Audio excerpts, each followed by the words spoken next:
अब हमारा अगला टॉपिक है केमिकल इक्वेशन। तो केमिकल रिएक्शन क्या होती है इसके बारे में हमने जान लिया। अब केमिकल रिएक्शन के टाइप्स पढ़ने से पहले हमें यह आना चाहिए कि केमिकल इक्वेशंस क्या है। तो हमारा अगला टॉपिक है केमिकल इक्वेशन, जिसमें हम सबसे पहले पढ़ेंगे वर्ड इक्वेशन के बारे में। वर्ड इक्वेशन, देखो हमने एक प्रैक्टिकल किया था जिसमें हमने जो मैग्नीशियम रिबन होती है उसको बर्न किया था, और उसको बर्न करने से जो मैग्नीशियम होता है वो ऑक्सीजन के साथ में रिएक्ट करता है और मैग्नीशियम ऑक्साइड बनता है। तो इस तरीके से किसी भी एक्टिविटी का यदि हम डिस्क्रिप्शन लिखते हैं, किसी भी रिएक्शन का हम डिस्क्रिप्शन लिखते हैं सेंटेंस के रूप में, तो वह बहुत लंबा हो जाता है। तो यदि हमें किसी रिएक्शन को शॉर्ट फॉर्म में लिखना हो तो हम उसे वर्ड इक्वेशन के द्वारा लिख सकते हैं। The description of a chemical reaction in a sentence form is quite long। कि यदि हमें किसी भी रिएक्शन का डिस्क्रिप्शन देना हो सेंटेंस फॉर्म में तो यह बहुत लंबा हो जाता है। It can be written in shorter form। तो इसे हम शॉर्ट फॉर्म में भी लिख सकते हैं वर्ड इक्वेशन से। मैंने लिखा है वर्ड इक्वेशन। वर्ड इक्वेशन मतलब इक्वेशन में हमको वर्ड का यूज करना है। हमने प्रैक्टिकल में क्या किया था कि मैग्नीशियम रिबन ने उसको बर्न किया था, तो मैग्नीशियम में ने ऑक्सीजन के साथ में रिएक्शन की और बना मैग्नीशियम ऑक्साइड। तो इस वर्ड इक्वेशन से हमें शो हो रहा है ये रिएक्शन कि मैग्नीशियम है वह ऑक्सीजन के साथ में रिएक्ट कर रहा है, और ये एरो का निशान शो कर रहा है कि उससे बनता है मैग्नीशियम ऑक्साइड। तो यह एक शॉर्टर फॉर्म है। इसको देखते ही हमें पता चल जाता है कि क्या रिएक्शन हुई है, कि मैग्नीशियम ने ऑक्सीजन के साथ में रिएक्ट की और बना मैग्नीशियम ऑक्साइड। अब मैंने आपको पहले ही बता दिया कि इस साइड में जो लिखते हैं वह होता है रिएक्टेंट। जो रिएक्ट करता है उसको हम बोलेंगे रिएक्टेंट। तो ये दोनों जो है वो रिएक्टेंट है, रिएक्टेंट ए और रिएक्टेंट बी।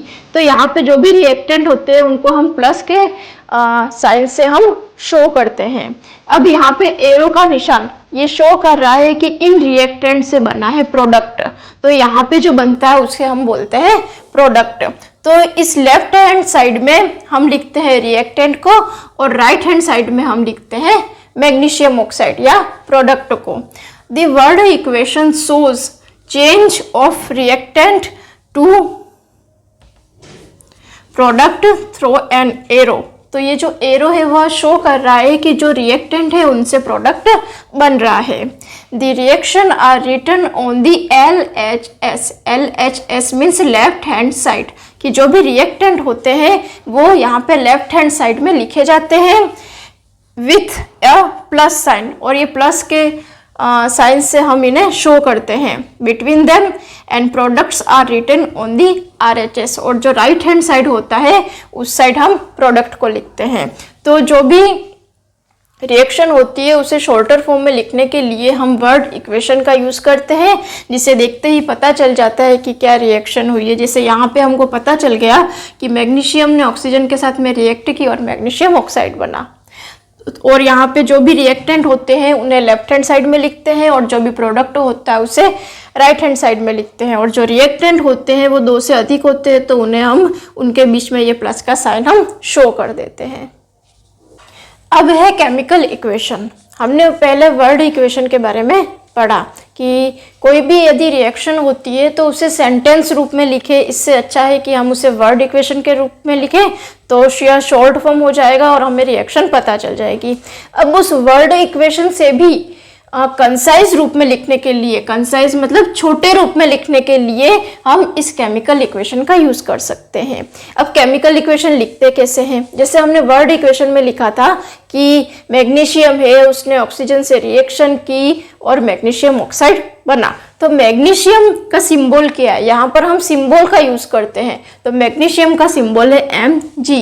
तो यहाँ पे हमने लिखा Mg, ठीक है। फिर हमने लिखा यहाँ पे प्लस का साइन किया था वर्ड इक्वेशन में। फिर हमने लिखा था ऑक्सीजन, तो ऑक्सीजन का सिंबल है O2। तो यहाँ पे हमने ऑक्सीजन का जो भी है सिंबल लिखा, फिर हमने लिखा था कि भाई एरो का निशान किया था और लिखा था कि मैग्नीशियम ऑक्साइड बनता है, तो यहाँ पे हमने मैग्नीशियम ऑक्साइड का सिंबल लिख लिया।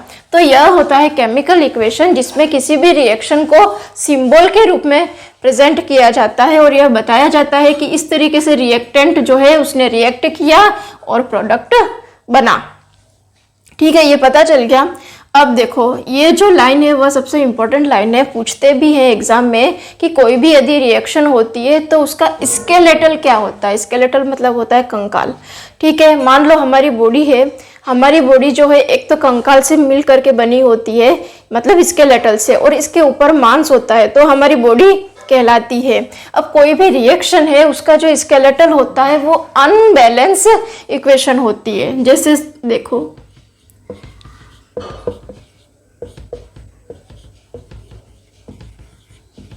अब यह जो है वह अनबैलेंस इक्वेशन है, यानी किसी भी केमिकल रिएक्शन का स्केलेटल है।